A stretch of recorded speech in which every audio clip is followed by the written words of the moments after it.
हरि ओम आनंदम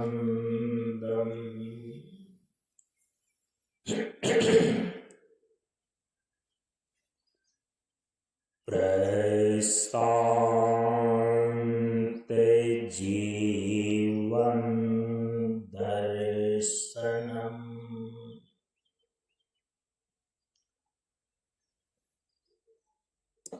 नमो नारायण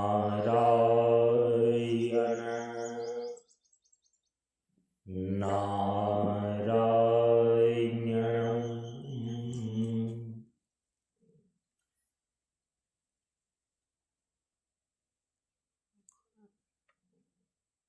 सनातन धर्म के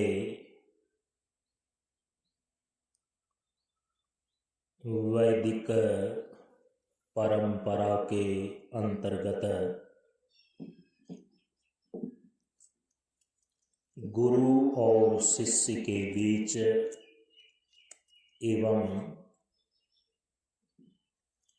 वक्ता और श्रोता के बीच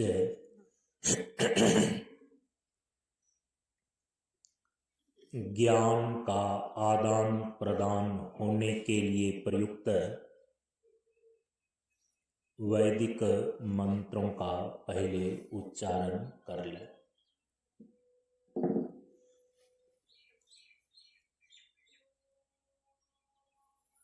ओम सहनाववतु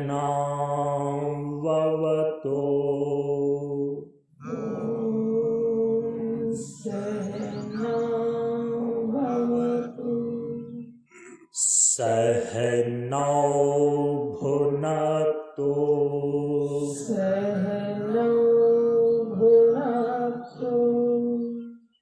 सह वीर्यं करवावहै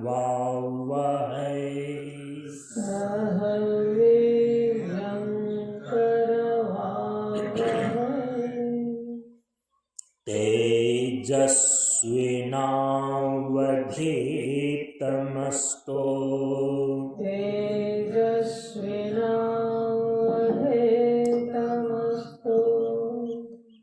मा विद्विषावहै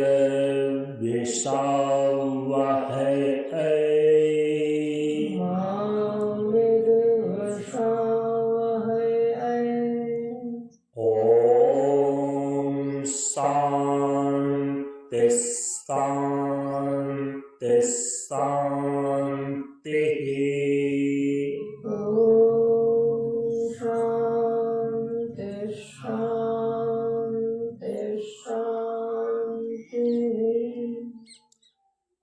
असतो मा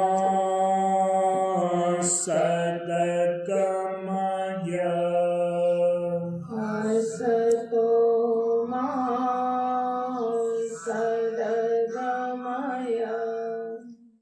तमसो मा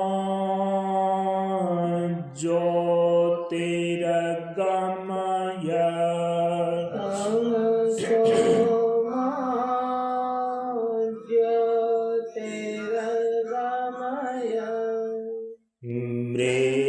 मृत्योर्मा अमृतमगमय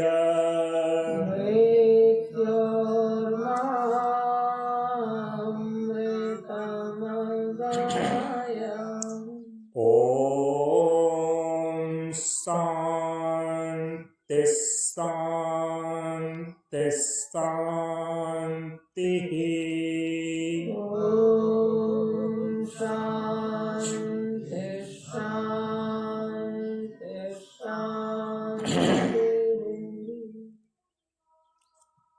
सभी लोग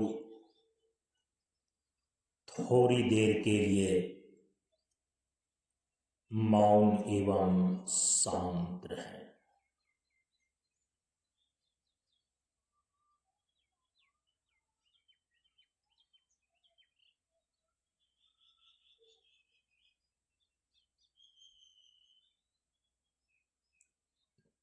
नमो नारायण।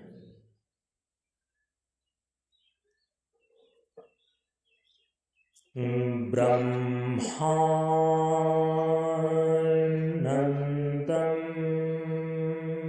परम सुखदं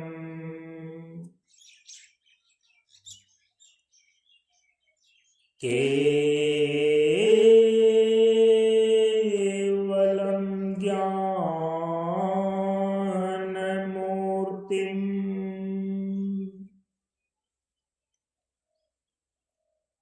द्वन्द्वातीतं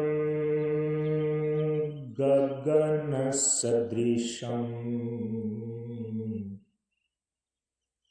तत्त्वमस्यादिलक्ष्यम्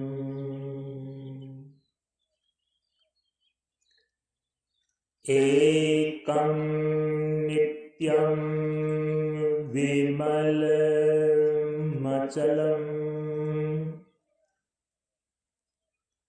सर्वधि साक्षिभूतम्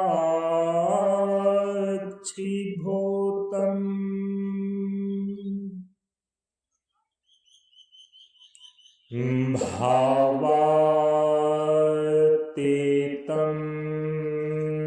त्रिगुणरहितं सद्गुरुं तं नमामि।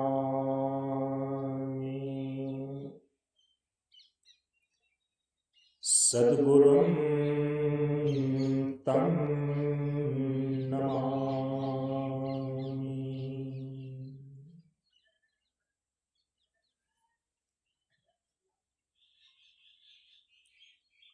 श्री गुरु चरण स्पर्श अनुभूति।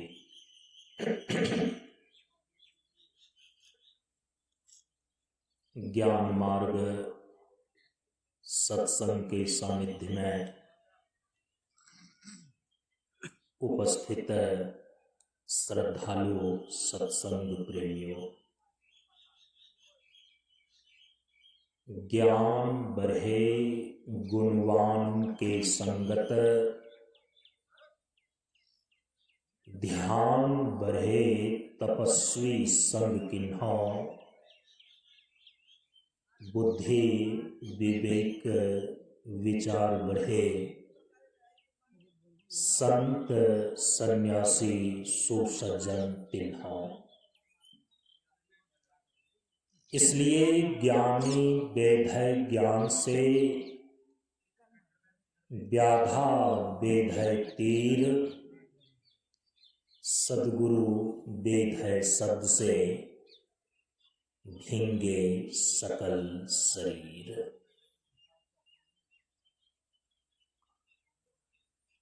प्रेमियों,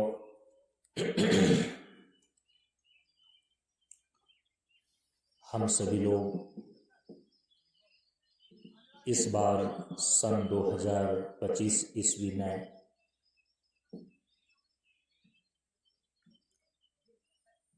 प्रशांत योगाश्रम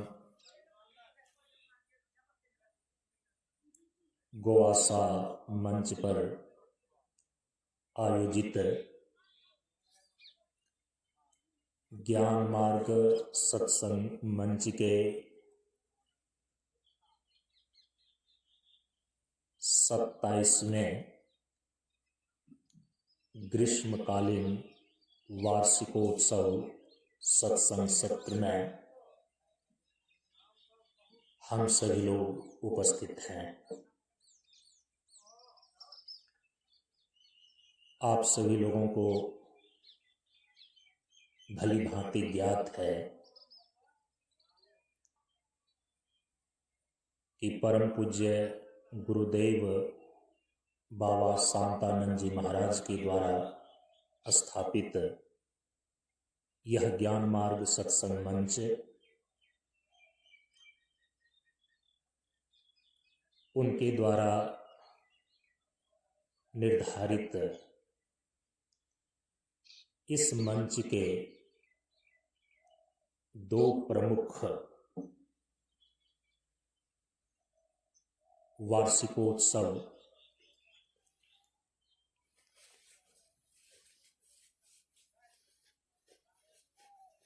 महोत्सव के रूप में है।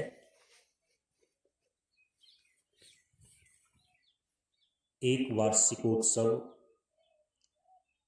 वर्ष में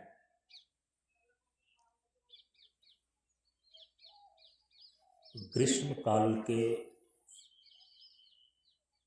प्रवेश के अवसर पर 14-15 मार्च को मनाया जाता है और दूसरा वार्षिकोत्सव जाड़े ऋतु के प्रवेश के समय 13-14 नवंबर को मनाया जाता है।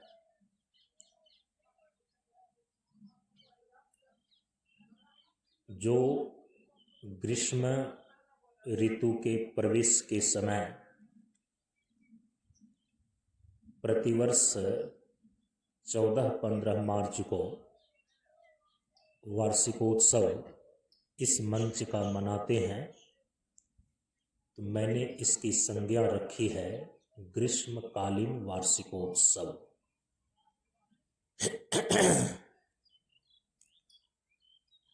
और प्रतिवर्ष जो जाड़े की ऋतु के प्रवेश के समय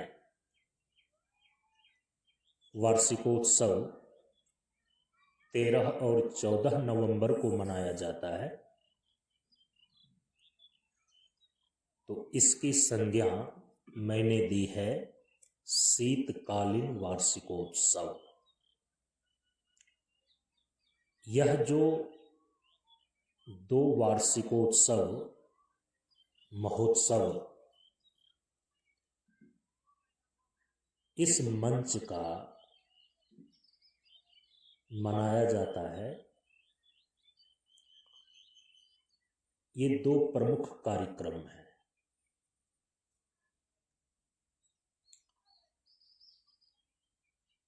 इस अवसर पर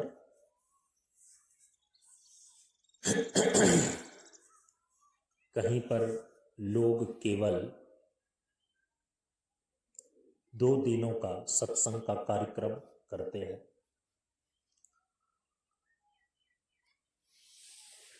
परम पूज्य गुरुदेव के द्वारा स्थापित जितने भी मंच हैं, कुल 126 मंच हैं।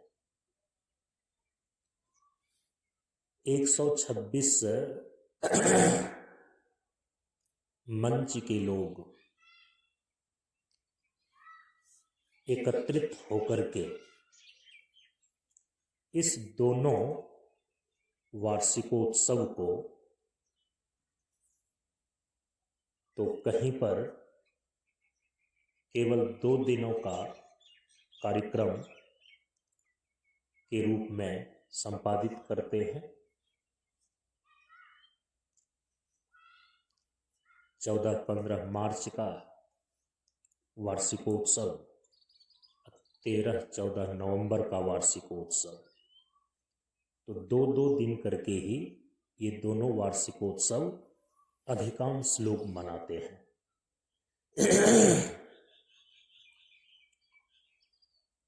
आप सभी लोग कई वर्षों से देख रहे हैं, मेरे द्वारा जो संचालित यह ज्ञान मार्ग सत्संग मंच है परम पूज्य गुरुदेव का,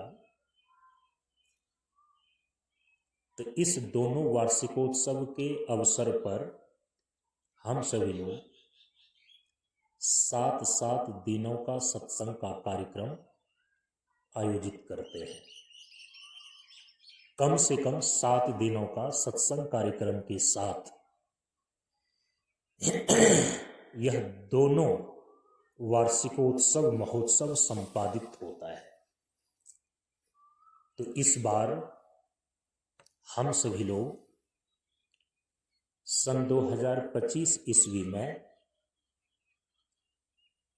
इस ज्ञान मार्ग सत्संग मंच का जो ग्रीष्मकालीन वार्षिकोत्सव है, यह 27वां वार्षिकोत्सव है।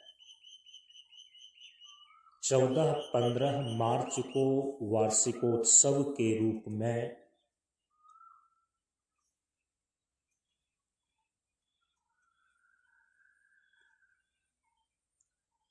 मंच स्तरीय कार्यक्रम करना है। इस बात की घोषणा परम पूज्य गुरुदेव ने मंच की श्रृंखला का जब चक्र शताब्दी अर्थात 100 चक्र पूरे होने के अवसर पर चक्र शताब्दी समारोह मनाया जा रहा था सन 1998 ईस्वी में, तो उसी समय परम पूज्य गुरुदेव ने इस बात की घोषणा करी थी कि प्रत्येक वर्ष 14-15 मार्च को इस मंच का वार्षिकोत्सव मनाया जाएगा। तो सन 1998 ईस्वी से लेकर के प्रत्येक वर्ष 14-15 मार्च को ग्रीष्मकालीन वार्षिकोत्सव के रूप में हम सभी लोग मनाते चले आ रहे हैं और पहुंच गए हम लोग 2025 ईस्वी में। तो 2025 ईस्वी तक में 27 साल पूरे होते हैं। तो इस बार का यह जो हम सभी लोग इस प्रशांत योगाश्रम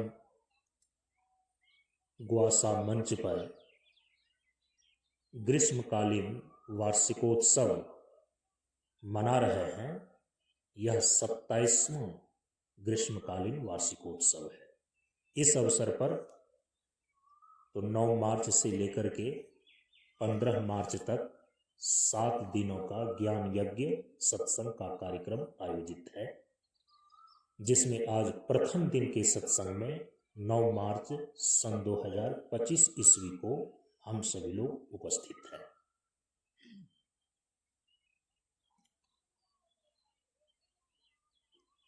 इस बार यह सन 2025 ईस्वी एक विशेष अवसर को लेकर, एक महान अवसर को लेकर उपस्थित हुआ। केवल भारतवर्ष ही नहीं, पूरे विश्व में तीर्थराज प्रयाग में जो महाकुंभ का पर्व मनाया गया,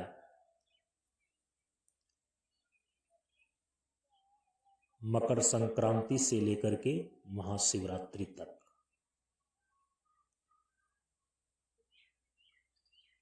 यह जो तीर्थराज प्रयाग में त्रिवेणी में अमृत स्नान करने का सन 2025 ईस्वी में महाकुंभ का समय उपस्थित हुआ, इस चीज को लेकर के यह वर्ष सनातन वैदिक परंपरा मानने वाले लोगों के लिए सबसे ज्यादा महत्वपूर्ण हो जाता है।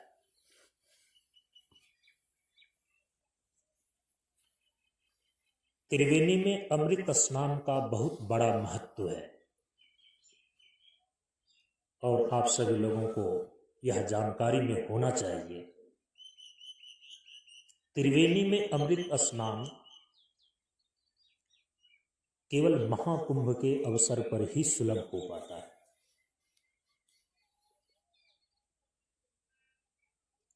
अमृत स्नान एक पारिभाषिक शब्द है और इसको ठीक ठीक ढंग से समझ लेनी आवश्यक है। नहीं तो कई बार यह भ्रम लोगों में उत्पन्न होता है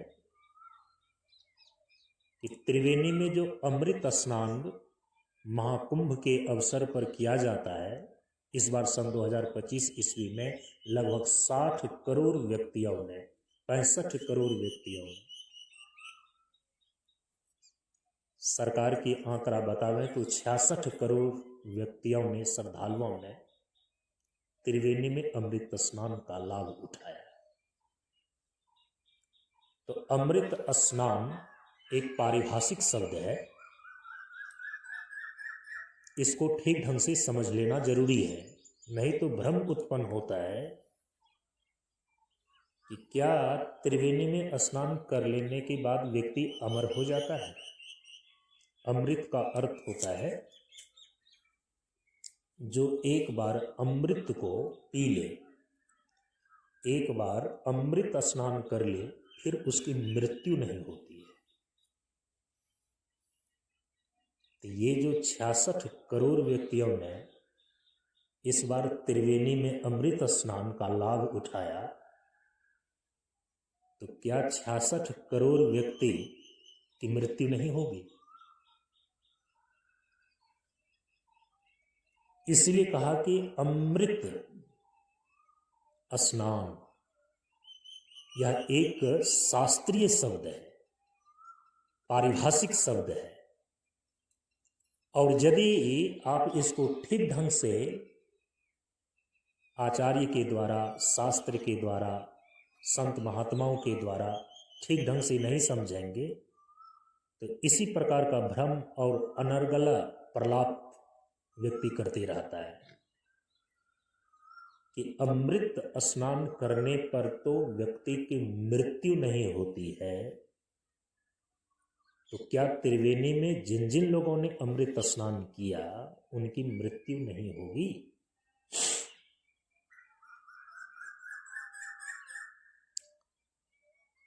तो अमृत स्नान करने पर उसकी मृत्यु नहीं होती है, ये कौन कहता है। शास्त्र कहता है। इस विषय में शास्त्र प्रमाण है। जिसने जन्म लिया है उसकी मृत्यु एक दिन अवश्य होएगी।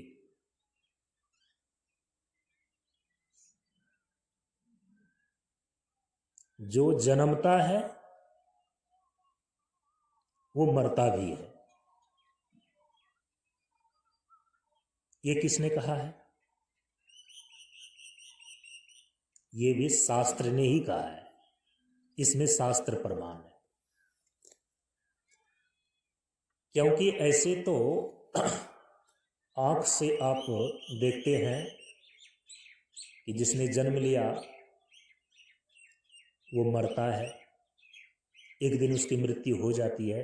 जरूरी नहीं है कि प्रत्येक व्यक्ति इस चीज को देख सके कि जिसने जन्म लिया है उनकी नजर के सामने ही एक दिन वह व्यक्ति अवश्य ही मृत्यु को प्राप्त होता है, मर ही जाएगा। अधिकांश व्यक्ति जिनके नजर के सामने जो व्यक्ति जन्म लेता है उनकी मृत्यु को थोड़े देखता है। क्योंकि आपके नजर के सामने किसी व्यक्ति ने जो जन्म लिया वो बाद में लिया। यदि उसकी उम्र लंबी है तो पहले आपकी मृत्यु हो जाएगी, बाद में वो मरेगा। समझ रहे हैं ना इस चीज को। तो ये जरूरी नहीं है कि व्यवहारिक धरातल पर ये बातें सिद्ध ही हो जाए कि प्रत्यक्ष रूप में यह दिखाई ही पड़ जाए कि जो जन्म लेता है उनकी मृत्यु निश्चित होती है। ये प्रत्यक्ष प्रमाण से सिद्ध नहीं हो सकती। इस विषय में भी शास्त्र ही प्रमाण है। भगवान भी अवतार लेकर के यदि शरीर में आते हैं तो वे भी लोक मर्यादा का पालन करने के लिए अपने इस शरीर का संवरण करते हैं लीलापूर्वक, उसी शरीर में नहीं रहते। यदि शरीर में जन्म लिया, लोक शिक्षण के लिए उन्होंने लीलाएं की, फिर लोक मर्यादा के अनुरूप वो शरीर का त्याग भी कर देते हैं। तो चूंकि शास्त्र जो है, श्रुति जो है, उसमें जो सिद्धांत बताया गया है, भगवान भी यदि अवतार लेते हैं तो उस श्रुति सिद्धांत का उल्लंघन नहीं करते। श्रुति कहती है, शास्त्र कहता है कि जिसका जन्म होता है उनकी मृत्यु निश्चित है। इस विषय में शास्त्र ही प्रमाण है। जो अमृत स्नान करता है उसकी मृत्यु नहीं होती, ये कौन कहता है? क्या रास्ते पर चलता फिरता किसी आदमी ने कहा है? किसी पागल ने कहा है? या किसी व्यक्ति ने यूं ही कह दिया है? कहा कि नहीं, त्रिवेणी में अमृत स्नान करने पर उस व्यक्ति की मृत्यु नहीं होती है। इस विषय में शास्त्र ही प्रमाण है। शास्त्र में ये बातें लिखी गई है। तो दो बातें हो गई ना। अब दो बातों का यहां पर विरोधाभास हो रहा है। विरोधाभास का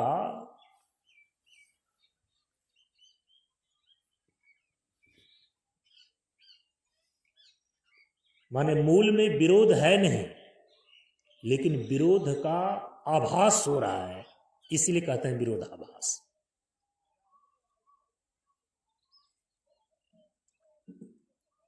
तो विरोधाभास तो हो रहा है।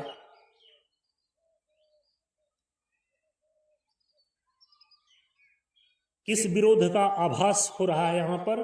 कि एक तरफ शास्त्र में ही ये बातें लिखी हुई है कि त्रिवेणी में जो अमृत स्नान कर लेता है उनकी मृत्यु नहीं होती है, वो अमरता को उपलब्ध हो जाता है।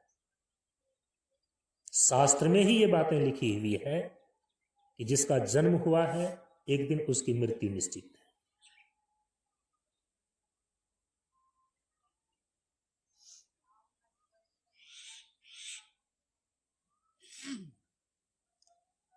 कई बार शास्त्र में जो बातें लिखी हुई होती है ना, वहां ये देखना पड़ता है कि वो बातें किस संदर्भ में, किस दृष्टिकोण से लिखी गई है। इसीलिए हमारे यहां पर सनातन वैदिक परंपरा के अंदर ये निर्देश दिया गया है कि शास्त्र का अध्ययन स्वतंत्र नहीं करना चाहिए।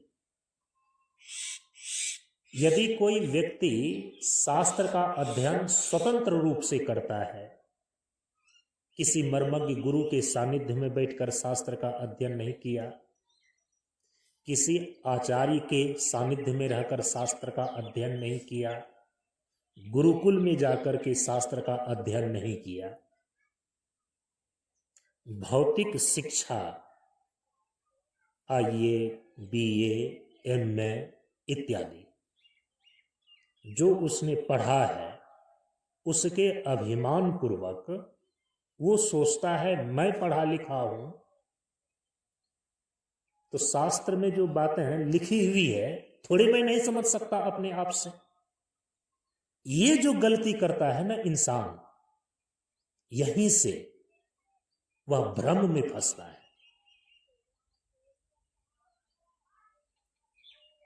वो ये नहीं अपने ऊपर लागू कर पा रहा है कि अरे जो तुमने आईए की डिग्री लिया है, बीए की डिग्री लिया है, एमए की डिग्री लिया है,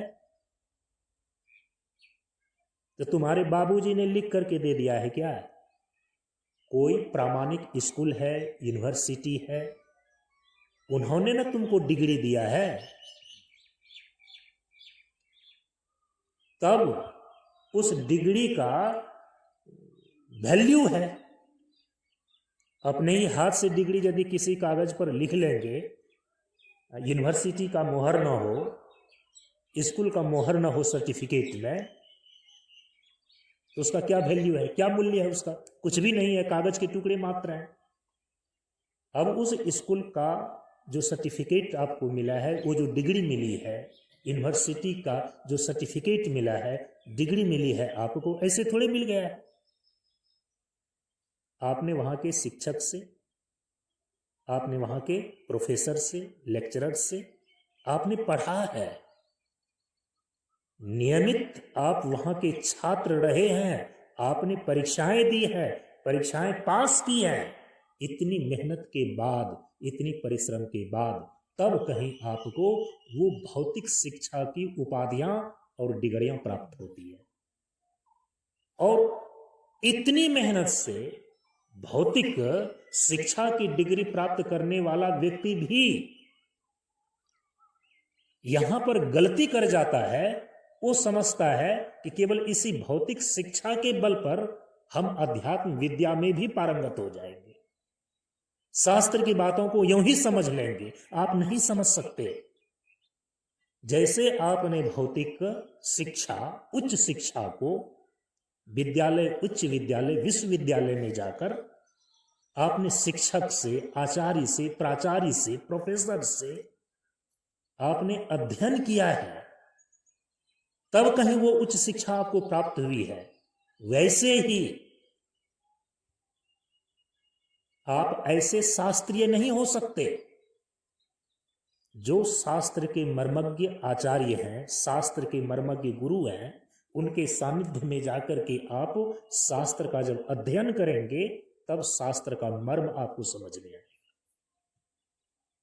जो स्वतंत्र रूपेण शास्त्र का अध्ययन करता है, वो शास्त्र के मर्म को नहीं समझ पाता।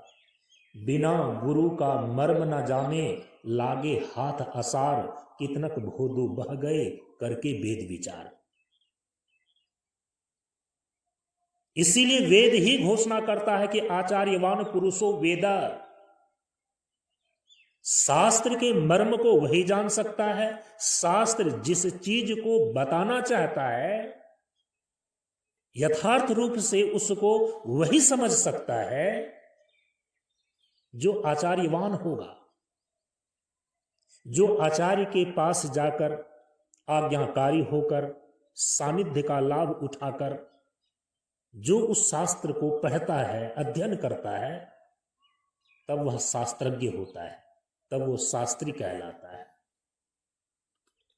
अब गए रामचरितमानस को यूं ही उठा लिया, चौपाई को पढ़ करके उसका जो हिंदी अनुवाद किया गया है, उससे कितनी बातें आपको समझ में आ सकती है। सामान्य रूप से जितनी बातें समझ में आ सकती है, उनका मर्म, उसका सार, उसका तत्व बोध आपको नहीं हो सकता बिना गुरु का, बिना आचार्य का। जब तक उनके सानिध्य में आप रामचरितमानस को नहीं पढ़ते, रामायण को नहीं पढ़ते। गीता तो आपको 10-12 रुपये में मिल जाएगी, गीता प्रेस से छपी हुई है। उसमें जो भगवान श्री कृष्ण की वाणी है, सारे उपनिषदों का सार है, सारे धर्मशास्त्रों का सार है वो, सारे योग शास्त्रों का सार है वो, सारे उपनिषदों का सार है वो। एक गीता को जिसने ठीक ठीक ढंग से समझ लिया, संसार का कोई भी ऐसा ग्रंथ नहीं है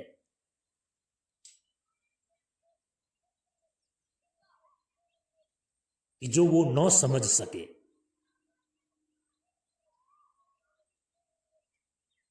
सभी प्रकार के कर्तव्यों का, सभी प्रकार के प्राप्तव्यों का और सभी प्रकार के ज्ञातव्यों का वर्णन भगवान श्री कृष्ण ने गीता में कर दिया है। लेकिन गीता के श्लोकों का जो हिंदी अनुवाद छपा हुआ है, कोई व्यक्ति अपने से पढ़ करके उससे कितना समझ सकता है, कितना समझ रहा है?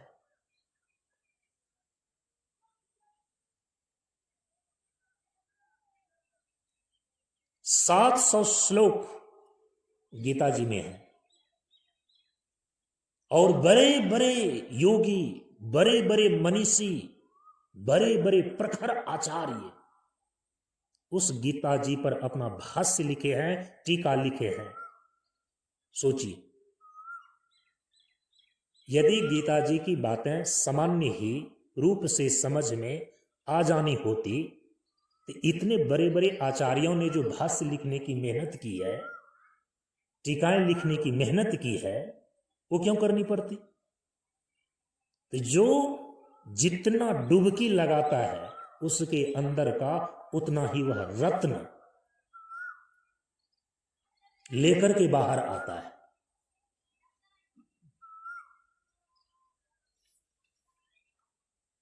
शास्त्र के समुद्र में, शास्त्र की त्रिवेणी में, उसकी गहराई में जाने के लिए, डुबकी लगाने के लिए, और उनके जो रत्न है, उनका जो तत्व है, उसको प्राप्त करने के लिए तो फिर स्वतंत्र रूपेण शास्त्र का अध्ययन नहीं करना होगा, बल्कि आचार्यवान पुरुष होवेगा।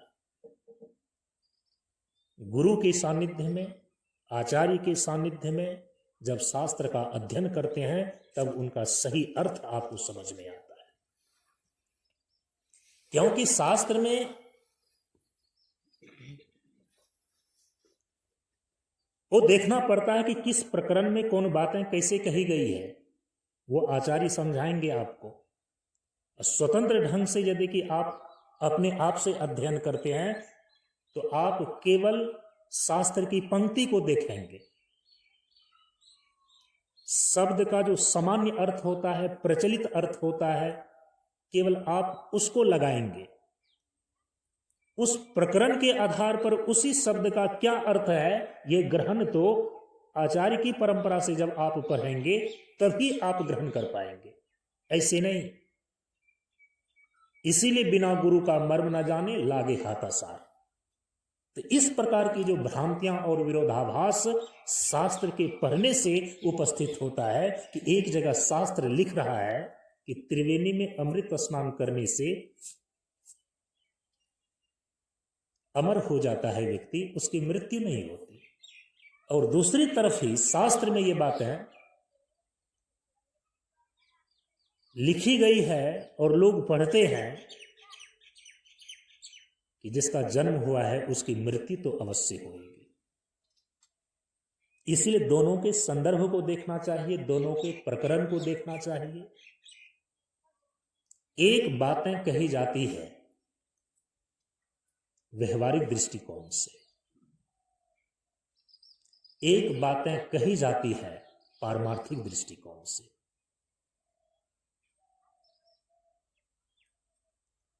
व्यवहार और परमार्थ, ये दो प्रमुख दृष्टियां हैं। भगवान श्री कृष्ण ने भी कहा है गीता जी में, द्विविधा निष्ठा प्रोक्ता। भगवान श्री कृष्ण कहते हैं कि यह जो सनातन धर्म की परंपरा सनातन है, अनादि है, प्राचीन काल से ही महापुरुषों ने दो प्रकार की निष्ठाएं बताई है। हे अर्जुन, भगवान कह रहे हैं कि हे अर्जुन, दो प्रकार की निष्ठाएं बताई गई है, द्विविधा निष्ठा प्रोक्ता। इसीलिए प्रमुख दो दृष्टियां होती है, दो दृष्टिकोण होते हैं। एक है व्यवहारिक दृष्टिकोण और एक है पारमार्थिक दृष्टिकोण। किसी भी चीज की व्याख्या जो होती है ना, व्यवहारिक दृष्टिकोण से होती है और पारमार्थिक दृष्टिकोण से होती है। इसीलिए आपके भी जीवन का दो स्वरूप है। एक व्यवहारिक स्वरूप है, व्यवहार में आप कैसे हैं, आपका नाम क्या है, आपकी जाति क्या है, आपका घर क्या है, आप किसके बेटा हैं, आपका गोत्र क्या है, आपका खानदान क्या है, आप किस आश्रम से, किस वर्ण से बिलोंग करते हैं। यदि श्रुति स्मृति कर्मों का फल आप प्राप्त करना चाहते हैं तो इन सारी चीजों का निश्चय होना आवश्यक होता है, क्योंकि इसके बिना आप संकल्प कैसे करेंगे। क्या है आपका गोत्र, क्या है आपका प्रवर, क्या है आपका सूत्र, क्या है आपका वर्ण, है कौन से आपके आश्रम। तो श्रुति स्मृति उक्त जो फल है, यदि कोई उसको प्राप्त करना चाहता है तो व्यवहारिक धरातल पर इतना जो उनकी आइडेंटिटी है, इतनी जो उनकी पहचान है व्यवहारिक धरातल पर, इसका तो आपको निश्चित रूप से पता होना चाहिए। आज तो सरकार की भी ऐसी व्यवस्था हो गई है, यदि आपका वोटर कार्ड सही नहीं है, आपका इलेक्शन कार्ड सही नहीं है, आपका पैन कार्ड सही नहीं है, रेसिडेंस आवासीय प्रमाण पत्र नहीं है, आप अघोषित हो जाएंगे, कहीं पकड़े जाएंगे। यदि इतने पहचान आप नहीं बताते हैं, मैं भारत का नागरिक, यहां का निवासी, यहां का रहने वाला, अमुक जगह का हूं, नहीं बताएंगे तो आपको जेल खाने में बंद कर दिया जाएगा आतंकवादी कह करके। जब एक भारतवर्ष, छोटे छोटे मुल्क विश्व के, वे अपनी व्यवस्था को बनाए रखने के लिए और व्यक्ति और नागरिक के अधिकार को सुरक्षित रखने के लिए जब इतनी कसौटियां उन्होंने पहचान का, आइडेंटिटी का रखा हुआ है, तो आप समझ रहे हैं इतना बड़ा बड़ा देश इस पूरे ब्रह्मांड में, पूरे विश्व में कितने हैं, और उसमें से आप इस धरती पर जीवन जीने के लिए आए हुए हैं। तो व्यवहारिक धरातल पर आपकी भी तो पहचान, आपकी भी तो आइडेंटिटी होनी चाहिए पक्का।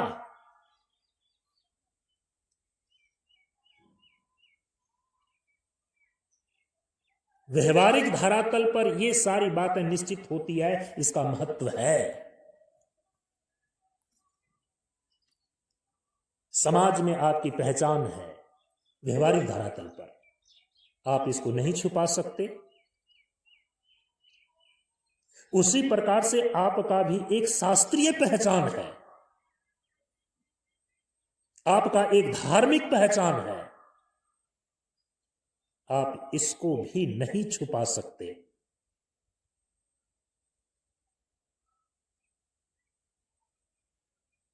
तो व्यवहारिक धरातल पर आपका जीवन का 98% सब कुछ व्यवहारिक दृष्टिकोण से निश्चित हो रहा है।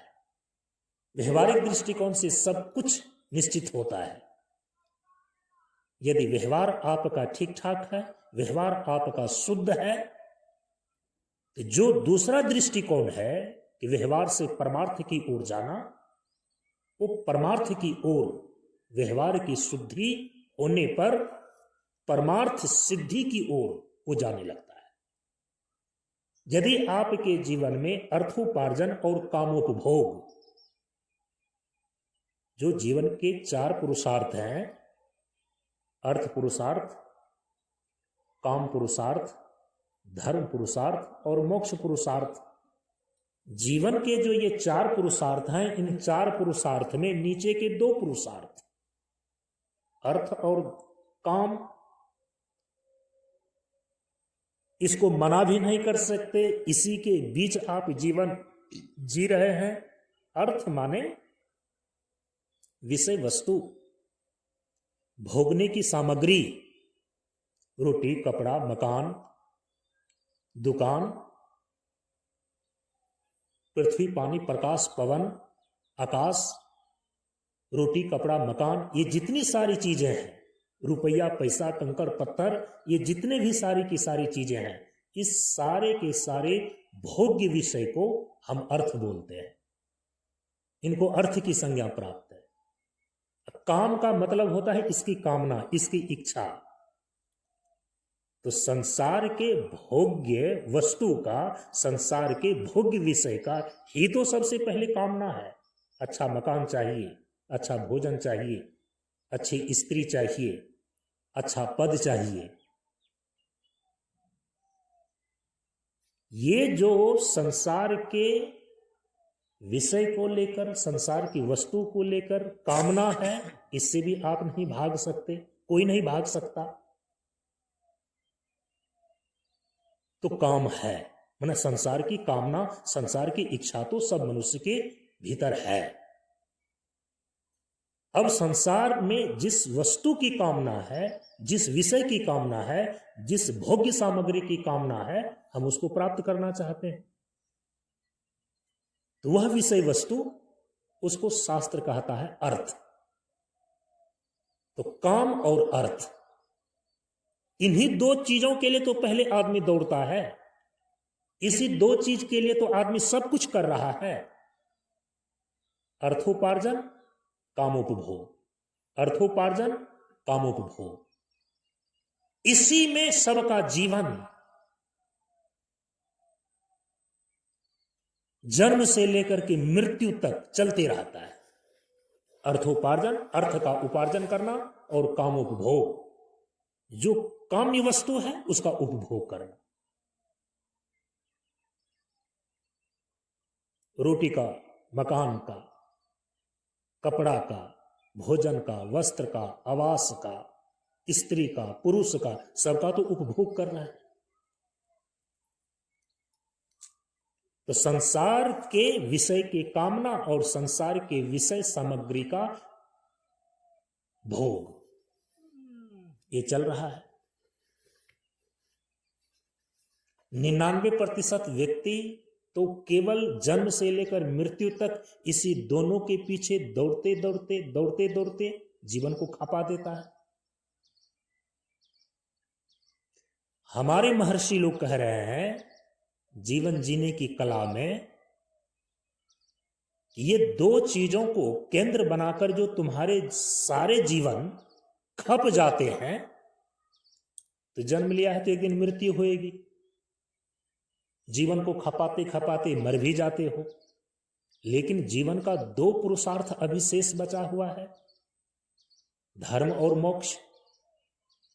तो तुम्हारे जीवन का काम तो अधूरा रह गया और पहले ही मर गए। तो कहा कि वही अधूरा काम को पूरा करने के लिए फिर से जन्म लेना पड़ेगा। इसीलिए पुनर्जन्म होता है। पुनर्जन्म तब तक होता रहेगा जब तक आपके जीवन में चारों पुरुषार्थ की सिद्धि नहीं हो जाती। माने जब तक आपको परम पुरुषार्थ मोक्ष की सिद्धि नहीं हो जाती, तब तक पुनर्जन्म, दोबारा जन्म बार बार लेना ही होगा, कोई उसको रोक नहीं सकता। इसलिए तो जन्म और मृत्यु के चक्र से परे चला जाना, जन्म और मृत्यु के चक्र से बाहर हो जाना, इसी को तो बोलते हैं मोक्ष। तो अर्थ और धर्म, इसी दो पुरुषार्थ को करने में जीवन खप गया, अर्थ और काम के पीछे। धर्म और मोक्ष जो है, ये पुरुषार्थ तो जीवन में हो ही नहीं सका, तो आपका जीवन रह गया अधूरा। और इस सृष्टि में परमात्मा आपको तब तक बार बार दोबारा जीवन पुनर्जन्म के रूप में प्रदान करते ही रहेंगे, जब तक आप चारों पुरुषार्थ को नहीं सिद्ध कर लेते।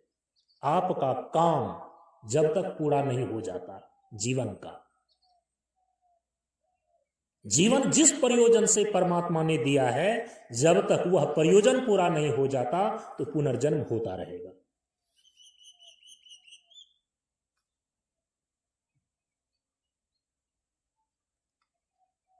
जीवन जीने की कला क्या बताई हमारे महर्षियों ने, वैदिक ऋषियों ने? कहा कि टेक्निक इतनी ही है, तकनीक इतनी ही है, युक्ति इतनी ही है, रहस्य इतना ही है कि यदि तुम बहुत काल करिए सत्संगा, यदि बहुत दिनों तक तुम सत्संग करते हो, यह रहस्य आपको मालूम हो जाएगा। महर्षियों ने जो रहस्य बतलाया है, युक्ति बतलाया है, वो धीरे धीरे आपको पता चलेगा कि हमको जीवन कैसे जीना है।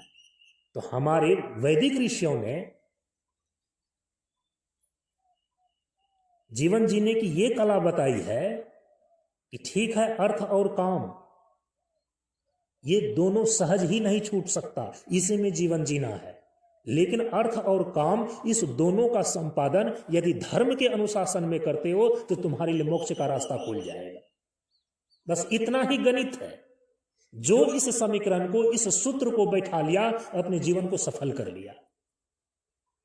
अर्थोपार्जन और कामोपभोग यदि धर्म के अनुशासन में होता है, धर्म पूर्वक होता है, सभी शास्त्र, सभी महापुरुष एक स्वर में कहते हैं कि ऐसे व्यक्ति के लिए मोक्ष का रास्ता प्रशस्त हो जाता है, मोक्ष का रास्ता खुल जाता है, उनको मोक्ष का रास्ता मिल जाता है। लेकिन जो केवल अर्थ और काम अपने मनमाने ढंग से उपार्जित करता है, अर्थ का उपार्जन और काम का उपभोग,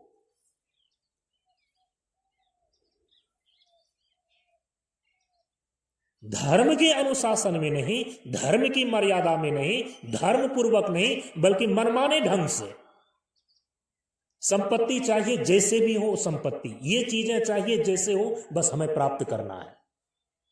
यदि कहीं ये ढंग आपने अपना लिया है ना, तो जो अपने जीवन में अर्थ का उपार्जन और संसार की भोग्य वस्तुओं का उपभोग संयम पूर्वक नहीं, मर्यादा पूर्वक नहीं, धर्म पूर्वक नहीं, मनमाने ढंग से करता है, कहा कि उनके लिए तो फिर मोक्ष का रास्ता अवरुद्ध ही हो जाता है, मोक्ष का रास्ता उनको नहीं मिल पाता। ये मोक्ष का रास्ता पाने का नाम ही है परमार्थ दृष्टि। आप व्यवहार को ऐसे जिए, जीवन जीने का ऐसा ढंग अपनावें जिससे कि आपका परमार्थ सिद्ध होने लगे। व्यवहार की शुद्धि से परमार्थ की सिद्धि होती है। माने यदि धर्म पूर्वक आप अर्थ का उपार्जन और काम का उपभोग करते हैं, यह है व्यवहार की शुद्धि।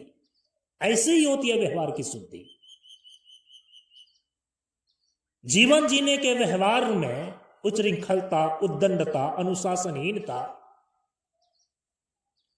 इन सारे चीजों को अपनाना, ये आपके व्यवहार को अशुद्ध कर देता है, विकार से भर देता है, आपके व्यवहार को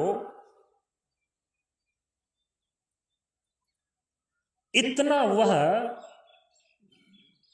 गर्हित कर देता है, इतने विकार से भर जाते हैं कि आपके लिए परमार्थ की दृष्टि, आपके लिए परमार्थ का रास्ता, आपके लिए मोक्ष का रास्ता अवरुद्ध हो जाता है। इसीलिए एक है व्यवहारिक दृष्टि और एक है परमार्थ दृष्टि। शास्त्र में व्यवहार दृष्टि से भी बातें बताई गई है और उसी शास्त्र में परमार्थ दृष्टि से भी बातें बताई गई है। तो आपको वहां पर देखना होता है कि शास्त्र में जो बातें कही गई है किस संदर्भ में कही गई है। क्या ये व्यवहारिक दृष्टिकोण से ये बातें बताई गई है? क्या ये परमार्थ दृष्टिकोण से बातें बताई गई है? यदि इतनी सावधानी पूर्वक यदि आप शास्त्र का अध्ययन करते हैं तो फिर आपका विरोधाभास खत्म हो जाएगा। जब शास्त्र कहता है कि त्रिवेणी में अमृत स्नान करने से व्यक्ति अमर हो जाता है, ये परमार्थ दृष्टि से बातें कही गई है। और जब कहा जा रहा है कि जो जन्म लिया है उनकी मृत्यु होना निश्चित है, ये व्यवहारिक दृष्टिकोण से, क्योंकि जो जन्मता है चाहे वो कितने ही लंबी आयु, कितने ही दिनों तक क्यों न जीने वाला हो, कलयुग में 100 वर्ष आदमी जीता है, द्वापर में जाकर के देखिए 1000 वर्ष व्यक्ति जीते हैं, त्रेता में जाकर के आप देखिए कि सामान्य व्यक्ति कम से कम 10,000 वर्ष जीता है, और सतयुग में तो लाख लाख वर्ष व्यक्ति जीते हैं। युग के अनुसार से तो लोगों की आयु भी कम हो जाती है। लेकिन क्या त्रेता में जो सतयुग में यदि सामान्य व्यक्ति भी लाख वर्ष जीवन जीने वाले होते हैं तो क्या वो नहीं मरता? वो ही मरता है, क्योंकि सिद्धांत है जो जन्म लेता है वह एक दिन अवश्य मरता है। इसलिए जहां हमारे शास्त्र में ये बातें लिखी गई है कि त्रिवेणी में जो अमृत स्नान करता है, इसीलिए देखिए त्रिवेणी में जो स्नान करता है, कैसा स्नान? कहा कि अमृत स्नान। त्रिवेणी में जो अमृत स्नान करता है उसकी मृत्यु नहीं होती, क्योंकि अमृत का अर्थ ही होता है अज और मृत। अ माने नहीं, मृत माना अब वो मरने वाला नहीं है, तो अमर तो हो गया वो। इसीलिए त्रिवेणी में अमृत स्नान किया जाता है। कैसे? इस बात को भी शास्त्र में ही समझाई गई है। इस बात को संत महापुरुषों के द्वारा बताई गई है कि हम त्रिवेणी में अमृत स्नान करके अमर कैसे हो जाते हैं। अब 66 करोड़ व्यक्ति जिन्होंने महाकुंभ के अवसर पर त्रिवेणी में जाकर के डुबकी लगाया है, व्यवहारिक धरातल पर तो निश्चित रूप से उनके शरीर की मृत्यु तो होगी ही होगी। ऐसा नहीं है कि वो कभी नहीं मरेगा, क्योंकि शरीर ने जन्म लिया है और शरीर मरेगा। लेकिन इसी मरण धर्मा शरीर के अंदर कोई एक ऐसा भी तत्व है जो कभी नहीं मरता, क्योंकि उसने कभी जन्म ही नहीं लिया है। आपके इसी मरण धर्मा शरीर के अंदर ही एक अमृत तत्व है जो न कभी जन्म लेता है, जो न कभी मरता है, वो अमृत स्वरूप ही है। उसी को शास्त्र में कहा गया है आत्मा। आपका स्वरूप अमृत है, आत्मा अमर है। आत्मा एवं सत्य सनातनश्च, भगवान श्री कृष्ण ने अर्जुन को गीता में यही बातें तो समझाई। ये शरीर मरने वाला है, लेकिन इस शरीर के अंदर जो मरने वाला नहीं है तुम उसको जानो। तत्विद्धि परिनिपातेन परिप्रश्नेन सेवया उपदेक्षन्ति ते ज्ञानम ज्ञानिनः तत्वदर्शिनः। अब देखिए भगवान श्री कृष्ण ने अर्जुन को स्पष्ट रूप से यह बतला दिया कि इस मरण धर्मा शरीर के अंदर जो अमृत तत्व है, जो न कभी जन्म लिया है, जो न कभी मरेगा, वो अमृत तत्व आत्मा तुम्हारे मरण धर्मा शरीर के भीतर ही है। लेकिन तुम अपने आप नहीं जान सकोगे, उसको अपने से नहीं जान सकोगे। किसी भी व्यक्ति का अपना चेहरा खुद से ही नहीं दिखता। यदि दर्पण सामने न हो, पानी सामने न हो, कोई प्रतिबिंबित करने वाला वस्तु सामने न हो, हर एक व्यक्ति का अपना ही चेहरा खुद से नहीं दिखता। क्या यह सच नहीं है? तो आपके इसी मरण धर्मा शरीर के अंदर जो अमृत तत्व है, जिसका न कभी जन्म हुआ है न कभी मरेगा, वो आपके पास ही है।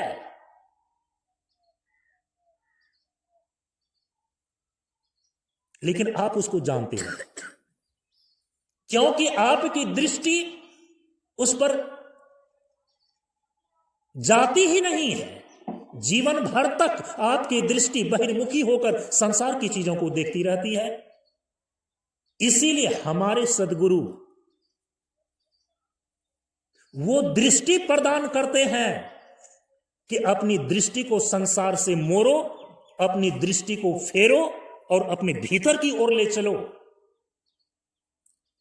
और जिस समय तुम अपनी आत्म दृष्टि को प्राप्त कर लोगे ना, तो आत्मा जो है ना, वो अमर तत्व जो है ना, वो तुमको दिखने लगेगा, उसका बोध होने लगेगा।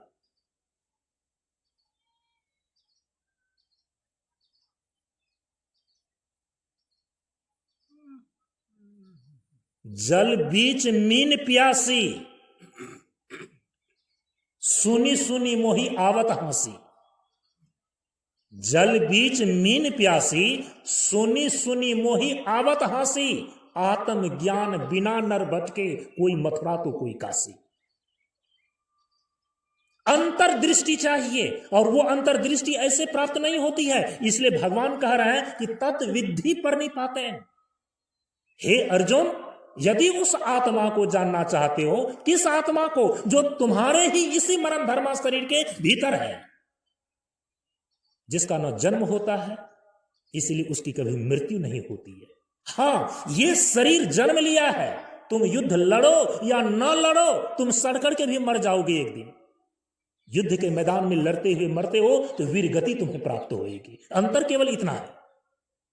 क्या आपको लगता है कि जो आदमी सेवा नहीं करता, जो आदमी अपने कर्तव्य का पालन नहीं करता, निकम्मा होकर के घर में एक कोने में चुपचाप बैठा हुआ है, तो उसकी आयु भी बैठी रहेगी क्या?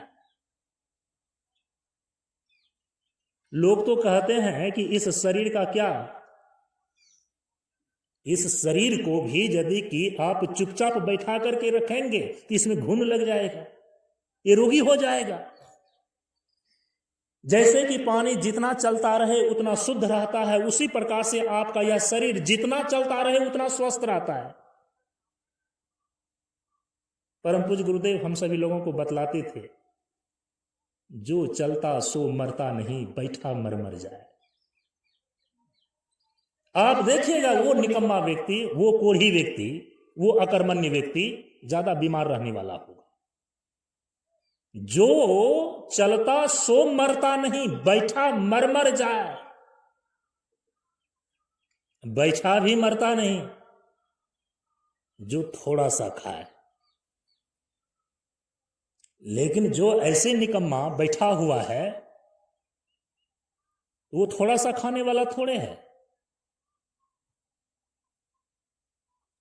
शर्त तो महापुरुषों ने लगाया कि जो थोड़ा सा खाए, कम खाना गम खाना, तो उनकी बात बन जाएगी। लेकिन जो बैठकर केवल खा रहा है वो तो शरीर से बीमार हो जाएगा। इसलिए जो चलता सो मरता नहीं, बैठा मर मर जाए। तो हे अर्जुन, कृष्ण कह रहे हैं कि तुम युद्ध करो या ना करो, ये शरीर तो एक दिन मरेगा, क्योंकि इसने जन्म लिया है। यदि तुम कहते हो कि महाभारत का युद्ध हमें नहीं करना है, तो यदि तुम वीर गति को प्राप्त नहीं होते हो, तो ये शरीर चाहे तुम जंगल में ले जाकर के रखो, चाहे राजमहल में जाकर के रखो, एक दिन तो इसकी मृत्यु हो जाएगी। लेकिन मैं तुमको बता रहा हूं, इसी मरण धर्मा शरीर के भीतर एक ऐसा अमृत तत्व है जो न कभी जन्म लेता है न कभी मरता है, वो अमर आत्मा है। और वो अमर आत्मा जो तुम्हारा ही अपना स्वरूप है, तुम उसको जानते नहीं, जानने का यत्न नहीं करते। इसलिए भगवान कह रहे हैं कि जैसे उसको जाना जाता है वो बात सुनो। तत्विधि परिनिपातन परिप्रश्नेन सेवया। उस आत्मा को जानने के लिए सबसे पहले 3 योग्यताएं तुम्हारे अंदर होनी चाहिए, ये भगवान कह रहे हैं। तब वो अमृत आत्मा को जान पाता है, जिस अमृत आत्मा को जान लेने के बाद फिर उसकी मृत्यु कभी नहीं होती। क्योंकि आत्मा की अमरता का बोध कर लेने पर उनके अंदर मृत्यु का भय चला जाता है, मृत्यु पर विजय प्राप्त कर लेता है, मृत्युंजय जीवन की प्राप्ति उनको हो जाती है। तो फिर उसकी मृत्यु कैसे होएगी? वो देख लेता है, जीते जी यह अनुभव कर लेता है कि मैं अमर आत्मा, मैं सत्य चित्त आनंद स्वरूप अमर आत्मा, यही मेरा सच्चा और परमार्थ स्वरूप है। ये शरीर तो एक वस्त्र की भांति है, माता पिता के माध्यम से आया है और ये पंचभूत में मिल जाएगा। ये शरीर मैं नहीं हूं, मैं तो सत्य चित्त आनंद स्वरूप आत्मा हूं। इस बोध में जो स्थिर हो जाता है वो कभी नहीं मरता, वो अमर हो जाता है। क्योंकि जो अमर तत्व है उनको स्वरूप से उसने जान लिया, जाना ही नहीं, उसकी निष्ठा भी प्राप्त कर लिया, उसी में उसकी अवस्थिति भी हो गई। इसीलिए भगवान श्री कृष्ण ने कहा कि उस अमर आत्मा को जानने के लिए 3 योग्यताएं तुम्हारे अंदर चाहिए, परिनिपातन परिप्रश्न सेवया। ये 3 योग्यता के साथ तुम कहां जाओगे? जो तुम अपने इसी अमर आत्मा को, अमृत तत्व को जान लोगे, प्राप्त कर लोगे, भगवान आगे कह रहे हैं ज्ञानिनः तत्वदर्शिनः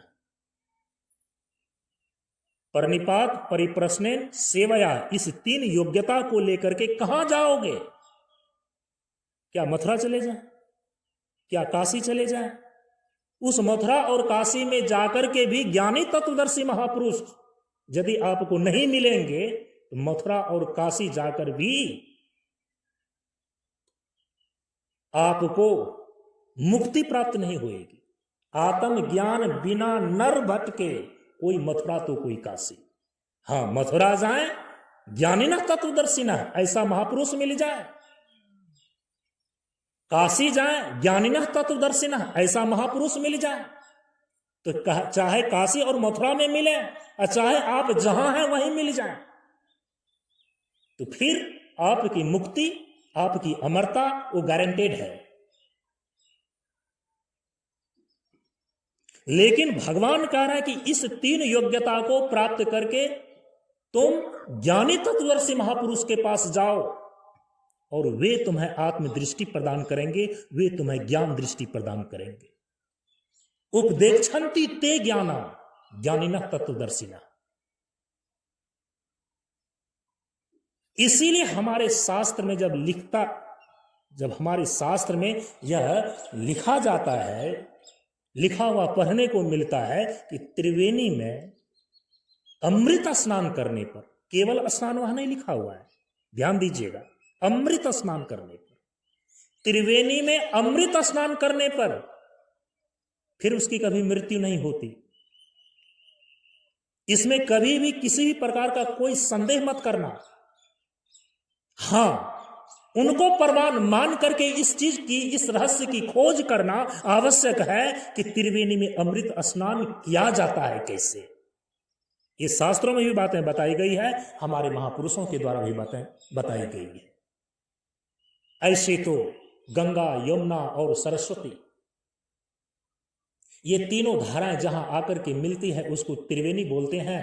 और भौगोलिक धरातल पर तीर्थराज प्रयाग में जाकर देख सकते हैं कि 2 धाराएं तो साक्षात दिखती है कि उत्तर से गंगा की धारा आकर मिली हुई है, पश्चिम से आकर के यमुना की धारा मिली हुई है। 2 धाराएं और दोनों मिलकर के दक्षिण की ओर, पूरब की ओर, थोड़ा पूरब और थोड़ा दक्षिण, ये कोना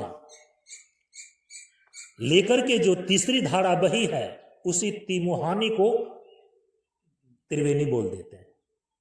लेकिन कई बार ऐसा भी वहां पर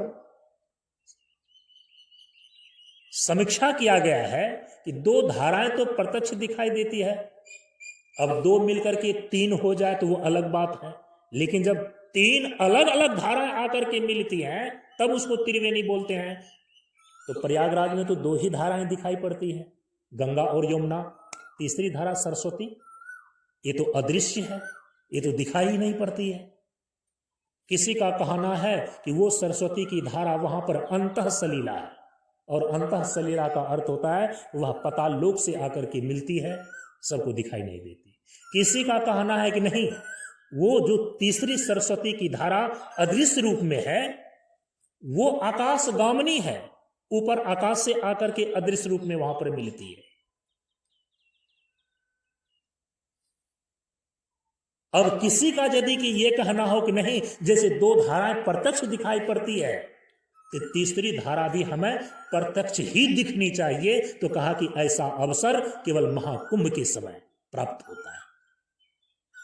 गंगा और यमुना के संगम तट पर, संगम का अर्थ होता है 2 का मिलन, त्रिवेणी का मतलब होता है 3 का मिलन। जो गंगा और यमुना 2 आकर के मिलती हैं तीर्थराज प्रयाग में, वो कहलाता है संगम। देखिए वहां लिखा हुआ है संगम। अब तीसरी धारा आएगी तब तो त्रिवेणी कहलाएगी। तीसरी धारा का यदि आप प्रत्यक्ष दर्शन करना चाहते हैं तो वह केवल 12 वर्ष में एक बार उपस्थित होता है, तो दिखाई पड़ती है। हमारे महापुरुषों का कहना है कि गंगा यमुना के संगम तट पर महाकुंभ के अवसर पर जब संत महापुरुष आते हैं और अपने ज्ञान को प्रवाहित करते हैं, वही प्रत्यक्ष सरस्वती की धारा है। इसलिए 3 धाराएं प्रत्यक्ष रूप में केवल और केवल महाकुंभ के अवसर पर दिखाई देती हैं तीर्थराज प्रयाग में, नहीं तो अन्य समय में केवल 2 धाराएं आपको वहां प्रत्यक्ष दिखाई पड़ सकती है, गंगा की धारा और यमुना की धारा। लेकिन जो तीसरी सरस्वती की धारा है, ये त्रिवेणी, इसका योग तो केवल महाकुंभ के अवसर पर बनता है। और वो जो तीसरी सरस्वती की धारा है, जो महाकुंभ के अवसर पर संत महापुरुषों का आगमन होता है, उनके द्वारा ज्ञान सद्विचार का प्रवाह सत्संग के माध्यम से, भजन के माध्यम से करना होता है, इसी को वहां पर कहा गया है प्रत्यक्ष सरस्वती की धारा। अन्य समय में आप जाएं तो संगम पर स्नान करके आप लौटेंगे, क्योंकि गंगा और यमुना दोनों मिली हुई है तो उसको संगम बोलते हैं। लेकिन जब 3 धाराएं आकर के मिलती हैं तो उसको बोलते हैं त्रिवेणी। और 3 धाराएं तो प्रत्यक्षतः आपको केवल प्राप्त होती है महाकुंभ के अवसर पर। अब कोई व्यक्ति व्यवहारिक धरातल पर जो जल है उसमें डुबकी मारा, शारीरिक स्वास्थ्य की प्राप्ति होगी, मानसिक शांति की प्राप्ति होगी। यदि उनके अंदर भक्ति भाव है, श्रद्धा है, शास्त्र में प्रमाण है, तो तीसरे प्रकार का भी लाभ उनको आध्यात्मिक स्तर का मिल सकता है। नहीं तो शारीरिक और मानसिक स्तर का लाभ जो है एक नास्तिक व्यक्ति भी गंगा और यमुना के संगम पर स्नान करके प्राप्त प्रत्यक्षतः करता है। लेकिन जो श्रद्धा से सिक्त होकर उस संगम पर स्नान करता है तो केवल शारीरिक धरातल पर स्वास्थ्य का लाभ नहीं, केवल मानसिक धरातल पर शांति का लाभ नहीं, आध्यात्मिक धरातल पर भी उन्हें आध्यात्मिक अनुभूतियां होती है। और उस आध्यात्मिक अनुभूतियों को अलग अलग तरीके से लोगों ने समझाया है कि चलो भाई संगम में स्नान करते हैं तो पाप कट जाता है। कटता उठता कुछ नहीं है, आपको रास्ता मिलता है। जो आपने कर्म किया है याद रखिएगा, अवश्यमेव भोक्तव्यम, कर्म शुभा अशुभम। भगवान श्री कृष्ण ने कहा गीता में, जिसने भी कर्म किया है, चाहे शुभ कर्म किया है, उसका फल भी शुभ के रूप में उनको प्राप्त होना ही होना है। और जिन्होंने अशुभ कर्म किया है, उस अशुभ कर्म का अशुभ फल, बुरा फल उनको प्राप्त होना ही होना है। इसमें भगवान भी अपवाद में नहीं आते। भगवान के ऊपर भी जब भगवान लीला करने के लिए शरीर को धारण करते हैं, उनके ऊपर भी यह कर्म का सिद्धांत लागू हो जाता है। समझ रहे हैं कि नहीं? त्रेता में भगवान राम ने छिप करके बाली को मारा। समझ रहे हैं? यह जो कर्म बना उसको भोगना पड़ गया उसी भगवान को। जब वो द्वापर में आते हैं कृष्ण बन करके, एक बहेलिया ने छिप करके उनके पांव में तीर से बेध दिया और भगवान की लीला का संवरण का वही कारण बना। भगवान ने स्वीकार किया कर्म सिद्धांत को कि एक समय मैंने छिप करके मारा था त्रेता में, उसमें मैं राम था और बाली था। मैं मारने वाला, बाली गिरने वाला तीर से। आज देखो उल्टा है, उस कर्म का फल हमें मिल रहा है। द्वापर में वही राम मैं कृष्ण बन करके आया हूं और वही सुग्रीव, वही बाली आज बहेलिया बन करके आया है। वो मार रहा है और मैं गिर रहा हूं।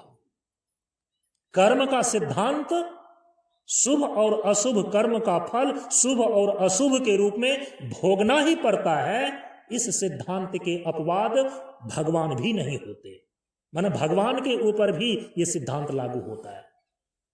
तो यदि इतना सस्ता होता ना कि गए त्रिवेणी में एक डुबकी लगाए सारे पाप ही खत्म हो गए। तो इससे तो सबसे ज्यादा सस्ता सौदा कहीं नहीं होता। तब वहां होता क्या है? शारीरिक लाभ, मानसिक लाभ, और यदि आपका श्रद्धा है तो आध्यात्मिक लाभ का भी रास्ता आपको वहां पर मिल जाता है।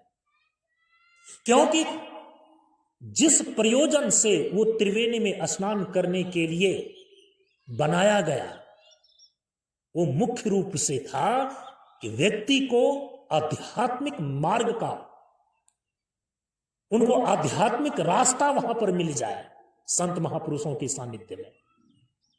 अब काली केवल इतना ही रट लिया है कि गए, मारे डुबकी और भागे वहां से।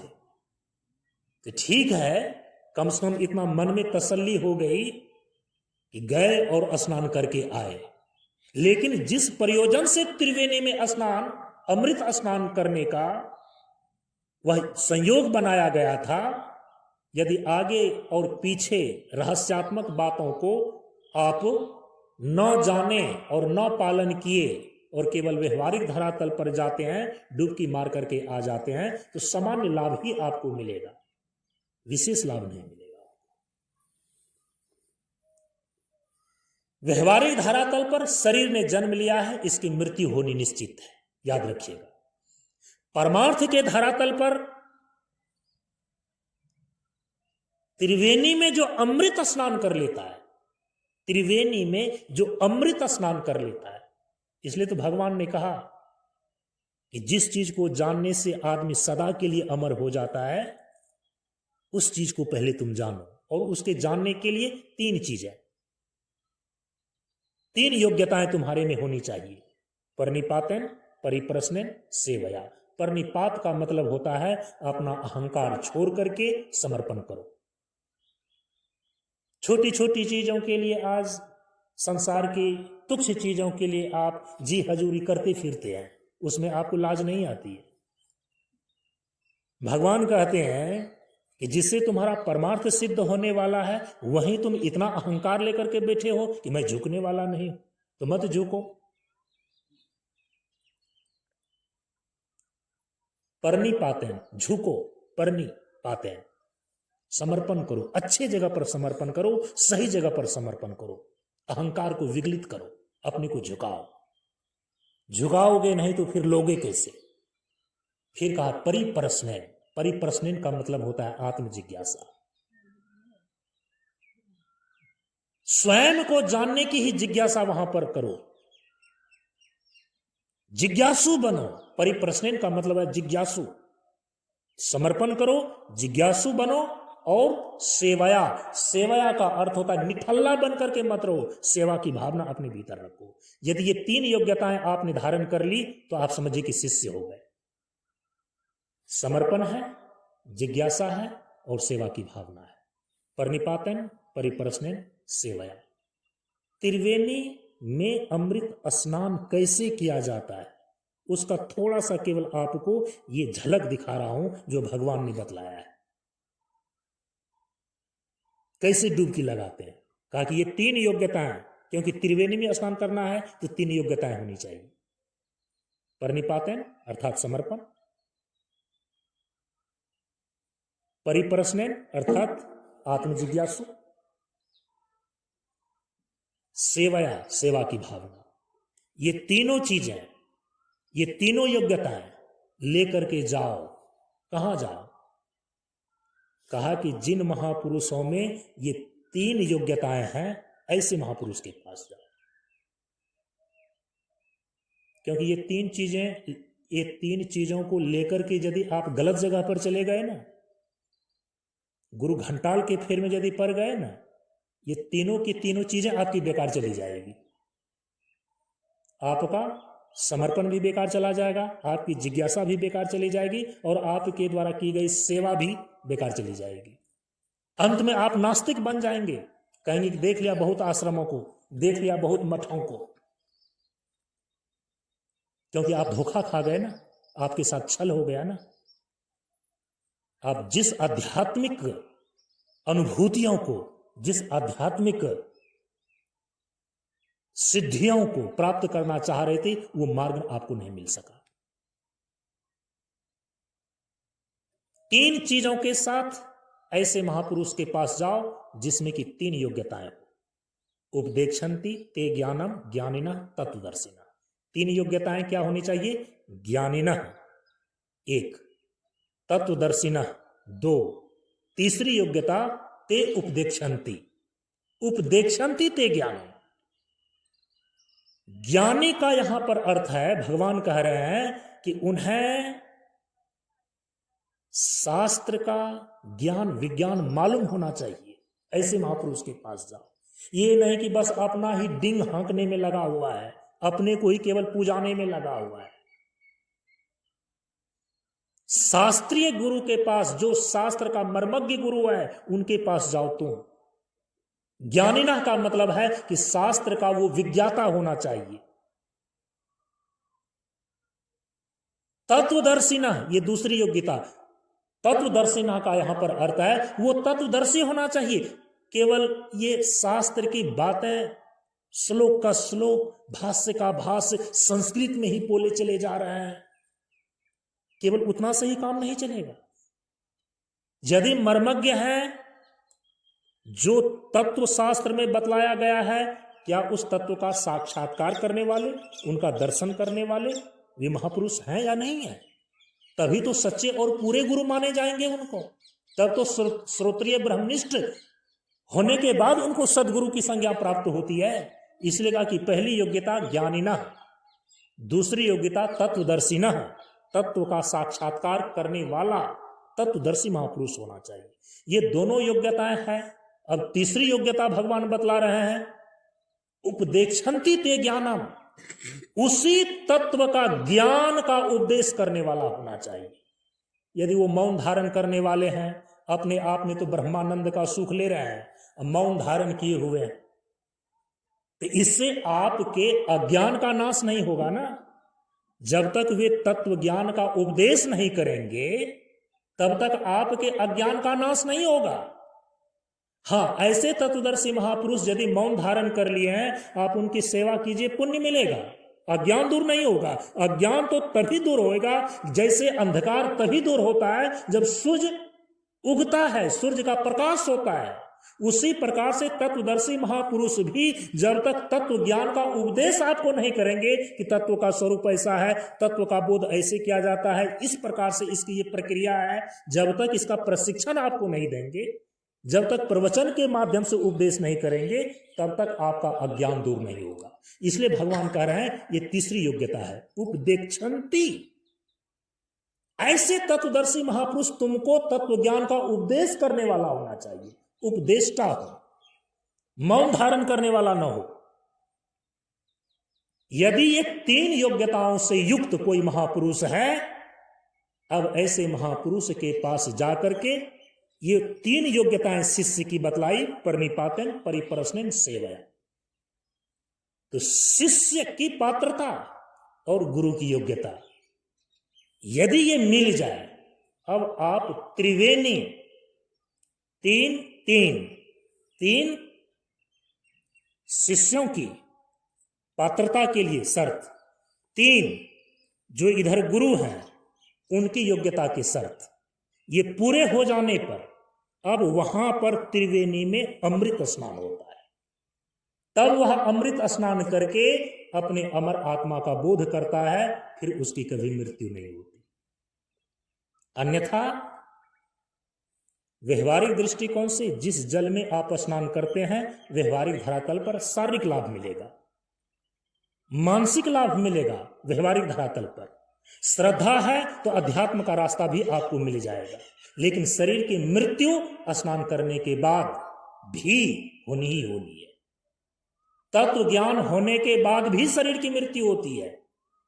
क्या आपको ऐसा लगता है कि जिन्होंने अमर आत्मा का बोध कर लिया, ऐसे ब्रह्मज्ञानी व्यक्ति का शरीर कभी नहीं छूटेगा?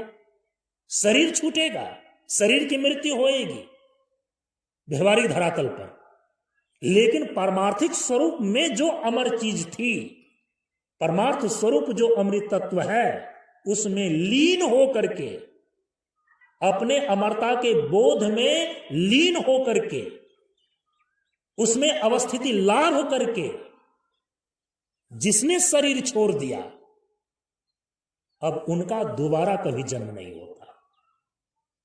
यदि दोबारा जन्म नहीं होगा तो दोबारा उसकी मृत्यु भी नहीं होगी, तो मृत्यु से छूट गए ना।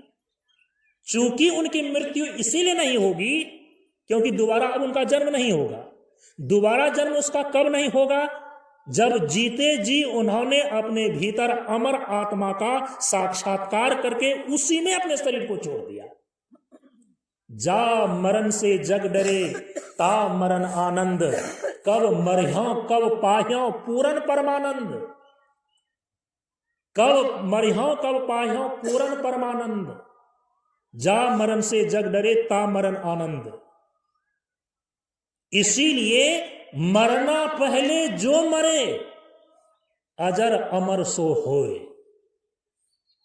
मृत्यु जो शरीर की है उसके होने के पहले जिन्होंने तीन तीन योग्यताओं का जो शर्त है इसको पूरा करके त्रिवेणी में अमृत स्नान कर लिया, अमर आत्मा को जान लिया, इस विधि से केवल फिर उसकी कभी मृत्यु नहीं होती, क्योंकि उनका दोबारा जन्म ही नहीं होगा। इसीलिए भगवान ने कहा अर्जुन को, यत गत्वा न निवर्तन्ते तद्धाम परमम मम। हे अर्जुन, फिर वह तो परम गति को उपलब्ध हो जाता है, जहां जाकर के फिर वह संसार में दोबारा लौटता ही नहीं, सदा के लिए मुक्त हो गया। तो परमार्थ दृष्टि से ये बातें कही गई है कि जो त्रिवेणी में अमृत स्नान करता है उसकी मृत्यु कभी नहीं होती। क्यों मृत्यु कभी नहीं होती? क्योंकि उसका दोबारा जन्म ही नहीं होता। समझ गए इस चीज को? व्यवहारिक धरातल पर यह बातें कही गई है कि जिसने जन्म लिया है उनकी मृत्यु निश्चित है। उस शरीर के दृष्टिकोण से कहा गया है। इसीलिए यदि महाकुंभ के अवसर पर 66 करोड़ व्यक्तियों ने संगम पर जाकर के स्नान किया है तो उनके शरीर की मृत्यु तो होएगी। और यदि उन्हीं 66 करोड़ व्यक्तियों में जिन लोगों ने महाकुंभ के अवसर पर जाकर आध्यात्मिक त्रिवेणी में अमृत स्नान करने का लाभ प्राप्त किया होगा, उनको रास्ता मिल गया होगा, तो निश्चित रूप से वह अपने अमर आत्मा का बोध करके वह मृत्यु के चक्र से परे चला जाएगा। हम सभी लोगों में इसीलिए इस 2025 ईस्वी में जहां जहां मंच स्तरीय सत्संग में प्रवचन और विचार करने का 50वां वार्षिकोत्सव कार्यक्रम हुआ, महाशिवरात्रि के अवसर पर प्रवचन का कार्यक्रम हुआ। चूंकि सन 2025 ईस्वी का यह वर्ष जो है 144 वर्षों के बाद तीर्थराज प्रयाग में महाकुंभ के रूप में त्रिवेणी में अमृत स्नान करने के रूप में उपस्थित हुआ, तो हम सभी लोग इस त्रिवेणी में हम अमृत स्नान करते कैसे हैं, इसी के स्वरूप पर विचार करते चले आ रहे हैं। हम सभी लोग इस बार यहाँ के इस सत्संग सत्र में जो ग्रीष्मकालीन वार्षिकोत्सव का यह 7 दिनों का सत्संग का कार्यक्रम आयोजित है, हम लोग यहाँ पर इस सत्संग सत्र में सत्संग की त्रिवेणी पर विचार करेंगे। पिछले जगह पर साधना की त्रिवेणी पर विचार करके आए हैं। कल आप ये सुन पाएंगे कि त्रिवेणी का भिन्न भिन्न स्वरूप होता है। भौगोलिक धरातल पर त्रिवेणी किसको बोलते हैं, आध्यात्मिक धरातल पर त्रिवेणी किसको बोलते हैं, दार्शनिक धरातल पर त्रिवेणी किसको बोलते हैं, तब आपको पता चलेगा कि ओ त्रिवेणी के अलग अलग प्रकार हैं। और उस त्रिवेणी में अमृत स्नान कैसे किया जाता है, तो उसी त्रिवेणी के स्वरूपों में एक स्वरूप है सत्संग की त्रिवेणी। पिछले जगह पर साधना की त्रिवेणी पर विचार करके आया है, यहां पर हम सभी लोग सत्संग की त्रिवेणी पर विचार करेंगे, क्योंकि परम पूज्य गुरुदेव ने तत्व गुण वंदना के अंदर स्पष्ट रूप से निर्देश किया है, जिसके संबंध में कई बार इस मंच से आप सुन चुके हैं कि ये जीवन की धारा जो है ना, पूर्णता को प्राप्त करने के लिए निरंतर चल रही है अनादिकाल से। ये जीवन की धारा अनादिकाल से जो चली है, जन्म और मृत्यु के बीच, जन्म और मृत्यु से होकर ये जीवन की धारा जो अनादिकाल से चली है, ये तब तक चलती रहेगी, तब तक चलती रहेगी जब तक आप जीवन की पूर्णता को प्राप्त नहीं कर लेते। जब तक आप जीवन के परम पुरुषार्थ मोक्ष को सिद्ध नहीं कर लेते, तब तक यह जीवन की धारा, ये जीवन की यात्रा चलती ही रहती है, जन्म और मृत्यु से होते हुए। तो इस जीवन की धारा को हम कैसे चलावें, जो जीवन की पूर्णता की यात्रा की ओर, अपने लक्ष्य की ओर, अपने गंतव्य की ओर चलता रहे। तो कई बार आपने सुन चुका है कि उसके लिए परम पूज्य गुरुदेव ने निर्देश दिए हैं कि जीवन धाराएं चलें साधन संयम योग से। जीवन की धारा चलनी चाहिए कैसे? तो साधन संयम योग से। लेकिन ये साधन, ये संयम, ये योग, ये सारी बातें आपको पता कैसे चलेगी? इनकी जानकारी आपको कहां से होएगी? तो इसके लिए निर्देश किया कि सत्संगति में पाया है साधन सुंदर ध्यान। तो साधन संयम योग से जीवन की धारा चलनी चाहिए, लेकिन इस साधन संयम योग की जानकारी हमको कहां से मिलती है? तो सत्संग से। तो ये दो किनारा हो गया ना जीवन का, एक हो गया साधना और दूसरा हो गया सत्संग। जो जीवन की धारा को साधना और सत्संग, इस दो किनारा से होकर के ले चलता है, चाहे उसके जीवन की गति कितनी ही मंथर क्यों ना हो, कितना ही धीरे धीरे क्यों ना चले, लेकिन चलते चलते एक दिन वह अपने गंतव्य जीवन की पूर्णता को अवश्य प्राप्त कर लेता है।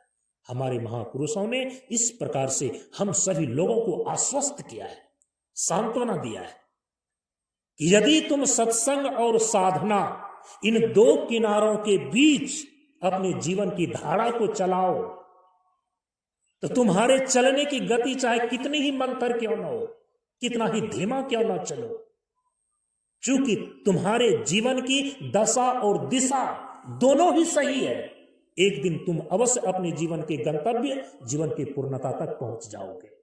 तो पिछले जगह जीवन के पहले किनारे पर विचार करके आए हैं साधना की त्रिवेणी पर।